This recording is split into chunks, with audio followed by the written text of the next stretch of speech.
হাজার হাজার motor cycle Kushtia 2 Birpur ভাড়াবাড়ানের সাবেক এমপি জেলা বিএনপির সাবেক সভাপতি বীর মুক্তিযুদ্ধ অধ্যাপক শহীদুল ইসলামের পক্ষে হাজার হাজার নেতাকর্মী নিয়ে মোটরসাইকেল র্যালি করছেন কুষ্টিয়া রাজশাহী মহাসড়কের।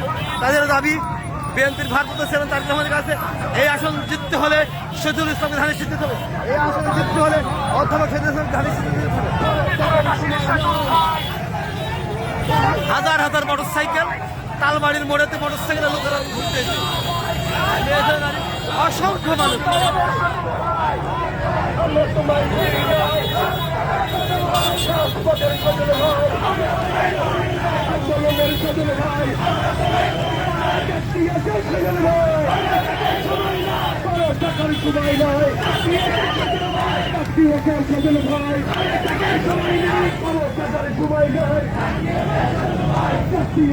হাজার হাজার মোটরসাইকেল এই আসনকে বিজয়ী করতে হলে অধ্যাপক শহীদুল ইসলামকেই ধানের শীত দিতে হবে, এটাই দাবি আবাল বৃদ্ধ বনিতা নারী পুরুষ সবাই।